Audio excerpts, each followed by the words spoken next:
നമ്മുടെ ഇന്ത്യ ഒരു ജനാധിപത്യ രാജ്യമാണ്. ഏതൊരു പൗരനും പ്രതികരിക്കാനും തൻ്റെ അഭിപ്രായങ്ങൾ തുറന്നു പറയാനും ഭരണഘടന പൂർണ്ണ സ്വാതന്ത്ര്യം നൽകുന്നൊരു രാജ്യം. ആ രാജ്യത്താണ് ഇത്തരം സംഭവവികാസങ്ങൾ അരങ്ങേറുന്നത്. ഇതൊരു ഭരണഘടനാ വിരുദ്ധതയും ജനാധിപത്യത്തിന് എതിരുമായ നടപടിയാണ് നമ്മുടെ ഇന്ത്യൻ ഗവൺമെന്റ് കൈക്കൊണ്ടിരിക്കുന്നത്.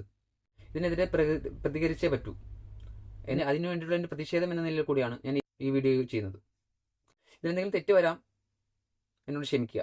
കാരണം അത്രയും മനസ്സ് നൊന്ത് മനസ്സ് തകർന്ന് ഇരിക്കുന്ന അവസ്ഥയിലാണ് ഞാൻ ഈ വീഡിയോ റെക്കോർഡ് ചെയ്യുന്നത്.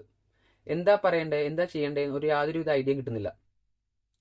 അത്തരത്തിലുള്ള ന്യൂസുകളാണ് ഓരോ ദിവസവും ഞാൻ കാണുകയും കേൾക്കുകയും അറിയുകയും ചെയ്യുന്നത്.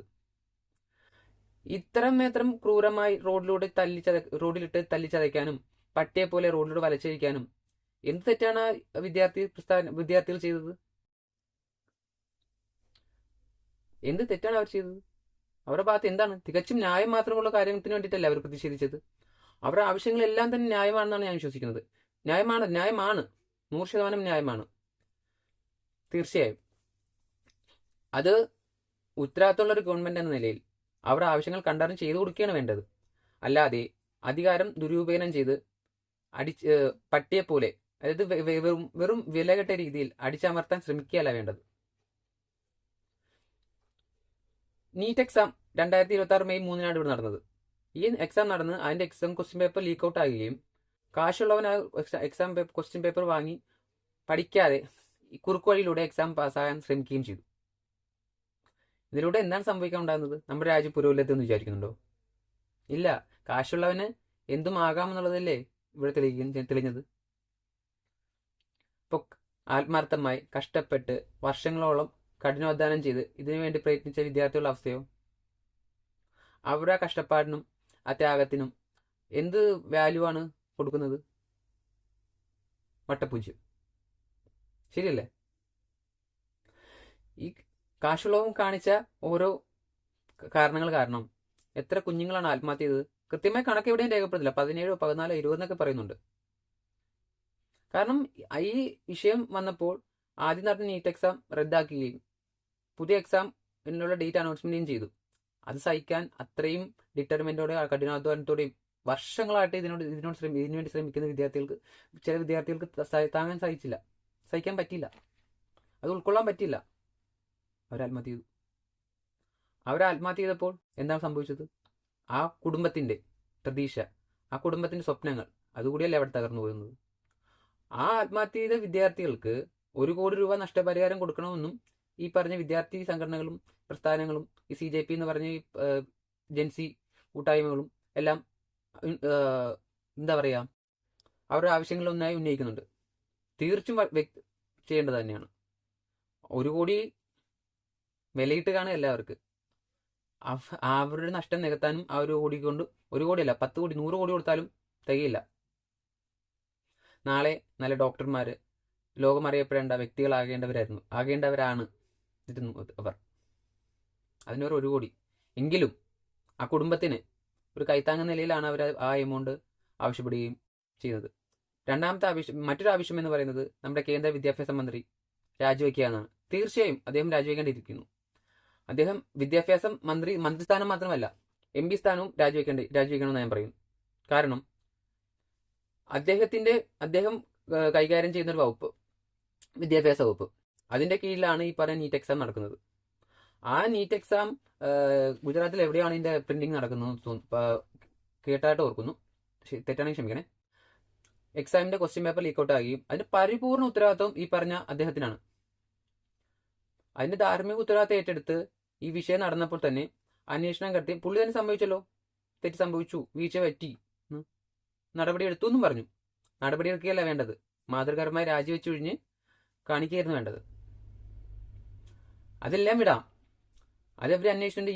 അങ്ങനെ ഈ സമരം തികച്ചും സമാധാനപരമായി മുന്നോട്ട് പോകുന്ന സമയത്താണ് സോനം വാങ്ചുക് എന്ന വ്യക്തി ഈ സമരത്തിന് പിന്തുണ അറിയിച്ചുകൊണ്ട് നിരാഹാര സമരം ആരംഭിക്കുന്നത്.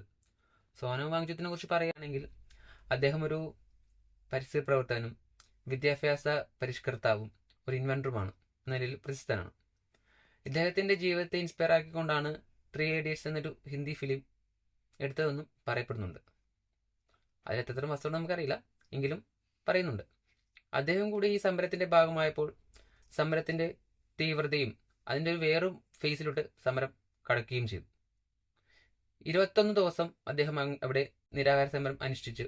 അദ്ദേഹത്തിൻ്റെ ഹെൽത്തിന് വളരെ എഫക്റ്റ് ചെയ്യുകയും വെയിറ്റ് കുറയുകയും ശരിക്കും മരണത്തോടടുത്ത വ്യക്തിയിലെത്തുകയും ചെയ്തു.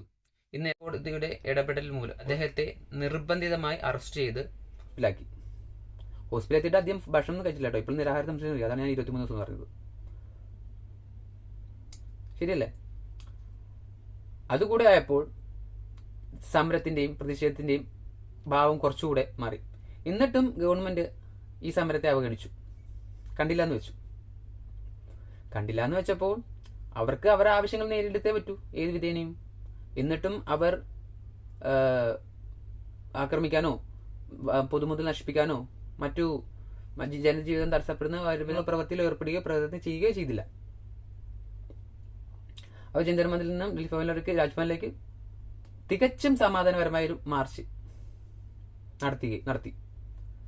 ആ മാർച്ചിന് നേരെ അവരുടെ ഭാഗത്തുനിന്ന് ഒരു പ്രകോപനവും ഇല്ലാതിരുന്ന നേരത്ത് പോലീസിനെയും RPF എത്രയൊക്കെ ഫോഴ്സുകളുണ്ടോ എല്ലാവരുമായി ചേർന്ന് അവരെ അടിക്കുകയും ഉപദ്രവിക്കുകയും വെറും ഉപദ്രവം എന്ന് പറഞ്ഞപ്പോൾ ഞാൻ പറഞ്ഞില്ല, എനിക്ക് വാക്ക് കിട്ടുന്നില്ല, അത്രക്ക് ബുദ്ധിമുട്ടുണ്ട് അതിന്. ആലോചിച്ച് നോക്കണം. മുള്ളു വെച്ച ലാത്തി എന്ന് പറയുമ്പോൾ സാധാരണ നമ്മുടെ കാലത്ത് ഒരു കല്ല് കൊണ്ടാലും ഒരു കുപ്പിച്ചിലേറിയാലോ ഒരു കല്ല് അറിയാലോ ഉണ്ടാകുന്ന ബുദ്ധിമുട്ടും വേദനയും. അത് വെച്ച് അടിച്ചിട്ട് വലിക്കുക ചെയ്യുന്നത്.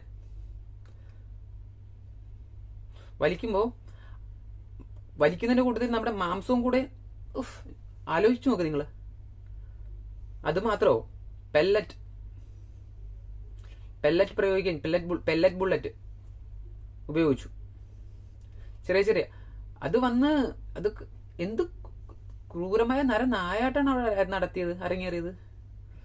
ഇവിടെ നമ്മുടെ ഇതിനും ഉത്തരവാദിത്വം ആഭ്യന്തരമന്ത്രി അമിത്ഷായ്ക്കാണ്. പുള്ളിയുടെ വകുപ്പല്ലേ ഇതെല്ലാം, പുള്ളിയുടെ അണ്ടറിൽ വരുന്ന വകുപ്പുകളാണ് ഇതെല്ലാം. ഇതിനും പുള്ളി ഉത്തരവാദിത്വം ഏറ്റെടുത്തേ പറ്റൂ. ഇത്രയും ഞാൻ പറഞ്ഞില്ലേ, എനിക്ക് അവർക്ക് കൊടുക്കാൻ പറ്റിയൊരു സപ്പോർട്ട് എന്ന നിലയിൽ മാത്രമാണ്. എനിക്കിപ്പോൾ എൻ്റെ ഇപ്പോഴത്തെ സാഹചര്യത്തിൽ എനിക്കിതേ ചെയ്യാൻ പറ്റുന്നുള്ളൂ. എനിക്കിതല്ലേ ചെയ്യാൻ പറ്റുന്നുള്ളൂ എന്നുള്ള വിഷമത്തിലാണ് ഞാൻ. എനിക്കത് അത്ര മാത്രമേ ഉള്ളൂ. ഈ പോലീസ് നരനായാട്ടിലെ ഇരയായി ഒരു പെൺകുട്ടി, വെറും 21 വയസ്സേ ഉള്ളൂ. അവർക്ക് തലയ്ക്ക് അടിയേറ്റ് തലച്ചോറിന് ഗുരുതരമായി പരിക്കേറ്റിപ്പോൾ വെന്റിലേറ്ററിൽ ICUലാണ്, ഹോസ്പിറ്റലാണ്. എന്ത് ചെയ്തിട്ട്? പ്രതിഷേധിക്കാൻ എല്ലാവർക്കും അവകാശമുണ്ട് സുഹൃത്തേ. അത് മാത്രം ചെയ്തുള്ളൂ. ആരെയും ഉപദ്രവിക്കാനോ ആരെയും ദേഹോപദ്രവം ഒന്നും ചെയ്തില്ല. ഇപ്പം അവരുടെ കുടുംബത്തിനെ മാധ്യമങ്ങളെപ്പോലും കാണാതെ തടഞ്ഞ് ഇരിക്കുകയാണ്. ജീവന് വേണ്ടി പോരാടുകയാണ് ആ കുഞ്ഞ്. എന്ത് തെറ്റ് ചെയ്തിട്ട്? നമ്മളെല്ലാവരും ഓർക്കേണ്ട ഒരു കാര്യമുണ്ട്. ഈ നടക്കുന്ന ജൻഷി പ്രക്ഷോഭം നമുക്ക് ഓരോരുത്തർക്കും വേണ്ടിയിട്ടാണ്, നമ്മുടെ വരാൻ പോകുന്ന തലമുറകൾക്ക് വേണ്ടിയിട്ടാണ്, നമ്മുടെ ഓരോ വളർന്നു വന്ന ഒരു കുഞ്ഞുമക്കൾക്കും വേണ്ടിയിട്ടാണ്. നമ്മളെ കൊണ്ട് കഴിയുന്ന സപ്പോർട്ടുകൾക്കെല്ലാം അവർക്ക് കൊടുത്തേ പറ്റൂ, കൊടുക്കണം, വേണം. കാരണം നമ്മൾ ജീവിക്കുന്നത് ജനാധിപത്യം മരിക്കാത്ത ഒരു രാജ്യത്താണ്. ജനാധിപത്യം മരിച്ചാൽ നമ്മുടെ രാജ്യം നശിക്കും. അത്തരത്തിലുള്ള സംഭവങ്ങളല്ലേ നമ്മൾ ഓരോ നിമിഷം കാണുന്നത്. ഞാൻ പറഞ്ഞു ഒരുപാട് കാട് കയറുന്നുണ്ടെന്ന് വിചാരിക്കുന്നു. വേറൊന്നുമല്ല, അത്രയ്ക്ക് ഞാൻ പറയില്ല. ഇമോഷണലി ഞാൻ ഭയങ്കര ബുദ്ധിമുട്ടായതുകൊണ്ടാണ് ഇത്രയും ഞാൻ സംസാരിച്ചത്. ഈ വാനം പുള്ളിനെ കുറിച്ച് ഞാൻ പറഞ്ഞല്ലോ. പുള്ളി 21 ദിവസം നിരാഹാര സമരം അവിടെ കിടന്നു. 21ാമത്തെ ദിവസം പുള്ളിനെ നിർബന്ധിച്ച് പോലീസ് ഫോഴ്സിൽ ഒരു വെള്ളത്തുണി ശവം എടുത്തോണ്ട് പോകാൻ പോലും ഇതിലും കൂടുതൽ നമ്മൾ മാന്യത കാണിക്കും. അത്രയ്ക്ക് ഇൻറെസ്പെക്റ്റ് ആയിട്ടാണ് അവര് ചെയ്തത്. അതുകൂടെ കണ്ടപ്പോൾ നമുക്കൊന്നും പറയാനില്ല, പറ്റിയില്ല. ജെൻസിയാണ്, തോറ്റുപോകും. പിടിച്ചു നിൽക്കാൻ പറ്റില്ല നമ്മുടെ സർക്കാർ സംവിധാനങ്ങൾക്ക്. കാരണം ലോകം കണ്ട തലമുറയാണ് അവർ. അവർക്ക് വേണ്ടത് അവർ നേടിയെടുക്കും. അത് അവർ നേടിയിട്ടേ അവർ പോകുള്ളൂ. അദ്ദേഹം രാജിവെക്കുക തന്നെ വേണം. ഇന്ന് ചർച്ചയ്ക്ക് വിളിച്ചു എന്ന് പറഞ്ഞു. ചർച്ചയ്ക്ക് വിളിച്ചു, മറ്റുള്ള കാര്യങ്ങളെല്ലാം അവർ അംഗീകരിച്ചു. പക്ഷേ വിദ്യാഭ്യാസ മന്ത്രി രാജിവെക്കുന്നതിനെ കുറിച്ചോ മറ്റു കാര്യങ്ങളെക്കുറിച്ചോ ഒന്നും തന്നെ പറഞ്ഞില്ല. ഇത്രയും സംഭവ വികാസങ്ങളുണ്ടായി. നമ്മുടെ പ്രധാനമന്ത്രി ഇതിനെക്കുറിച്ച് എന്താ സംസാരിച്ച്? ഒന്നും സംസാരിച്ചില്ല. അദ്ദേഹം ഒരു വാക്ക് പോലും സംസാരിച്ചില്ലല്ലോ. സോഷ്യൽ മീഡിയയിൽ ഒരു പോസ്റ്റ് ഇട്ടു, ലാസ്റ്റ് ഒരു വീഡിയോ പോസ്റ്റ് ചെയ്തു, അവളും മാത്രം. നമ്മുടെ രാജ്യത്ത് ഇത്രയും വലിയൊരു സംഭവ വികാസം നടക്കുമ്പോൾ നമ്മുടെ പ്രധാനമന്ത്രി നിലയിൽ അദ്ദേഹം ഇങ്ങനെയാണ് പ്രതികരിക്കേണ്ടത്? അദ്ദേഹം ജനങ്ങളോട് സംസാരിച്ചില്ല. എന്തിന്? പാർലമെന്റിൽ പോലും ഈ വിഷയം ഉന്നയിച്ചില്ലല്ലോ. ഇന്ന് 2 വട്ടം പാർലമെന്റ് പിരിഞ്ഞു. കാരണം പാർലമെന്റിന്റെ നടപടി സ്തംഭിച്ചു. എന്താ പറയാ, ഇല്ല, പാർലമെന്റ് കൂടാൻ സമ്മതിച്ചില്ല. കാരണം അവിടെ രാജി ഇദ്ദേഹം രാജിവെക്കണം എന്നുള്ള ഒറ്റ കാര്യം മാത്രമാണ് പ്രതിപക്ഷ ഉന്നയിച്ചത്. പിന്നെ നിങ്ങളെല്ലാവരും, ഞാൻ കഴിഞ്ഞ ദിവസം കുറച്ച് നാൾ ന്യൂസ് കേട്ടു ഈ സംഭവം തുടങ്ങിയ സമയങ്ങളിൽ. ഇതിനു വേണ്ടി പ്രധാനമായും പ്രതികരിക്കേണ്ടത് കോൺഗ്രസ് പാർട്ടിയാണ്. അതായത് ഇപ്പോഴത്തെ നമ്മുടെ പ്രതിപക്ഷ നേതാവ് രാഹുൽജി, അദ്ദേഹം ഒളിവിലാണ്. ഇത്രയും ഇന്ത്യയിൽ നമ്മുടെ രാജ്യത്ത് ഇങ്ങനെ ഒരു പ്രക്ഷോഭവും നടക്കുമ്പോൾ സപ്പോർട്ടും പിന്തുണയും നൽകേണ്ട പ്രതിപക്ഷ നേതാവ് അദ്ദേഹം ടൂറിലാണ്. പക്ഷെ അദ്ദേഹത്തിന്റെ മൈൻഡും ഐഡിയോളജിയും ആർക്കും മനസ്സിലാകത്തോണ്ടായിരുന്നു. അതിപ്പോൾ എല്ലാവർക്കും മനസ്സിലായെന്ന് ഞാൻ വിചാരിക്കുന്നു.